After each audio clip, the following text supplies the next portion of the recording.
Hello, नमस्कार, प्रणाम। एक देवी का गीत सुनाने जा रही हूँ।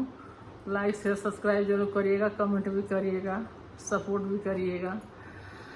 मैया मोरी कहाँ भइली इतना देर हो सेवकवा, तुहरी बाटी जो हेले।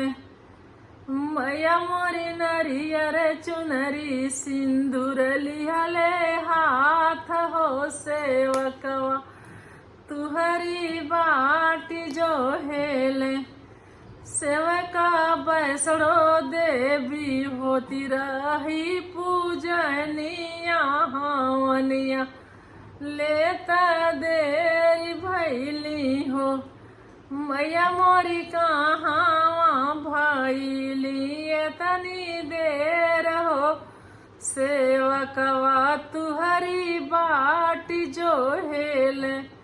मैया मोरी हलुआ पोड़ी भोमे वाली हले हाथ हो सेवकवा, तुहरी बाटी जो हेले।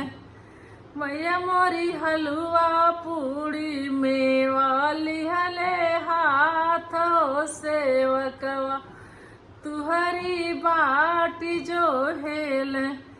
सेवका माई हर में होती रहनी भवानिया पूजनिया, लेता देर भैनी हो। सेवका माई हर में होती रहली पूजनिया हवनिया, लेता देर भैली हो।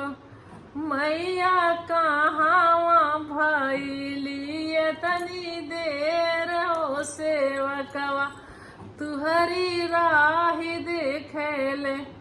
मैया कहाँ भैली तनी देर हो सेवकवा, तुहरी बाटी जो हेले।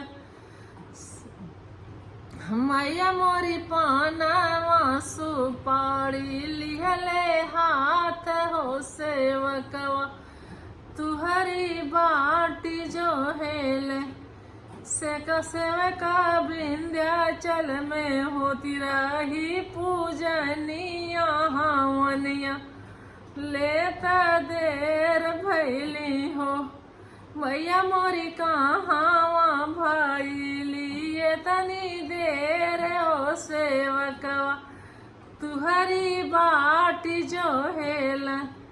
मैया मोरी हारे फूल लिहले अपने साथ हो सेवकवा, तुहरी बाटी जो हेले। मैया मोरी मेहंदी रोरी चूड़ी बिंदी हाथ हो सेवकवा, तुहरी बाटी जो हेले।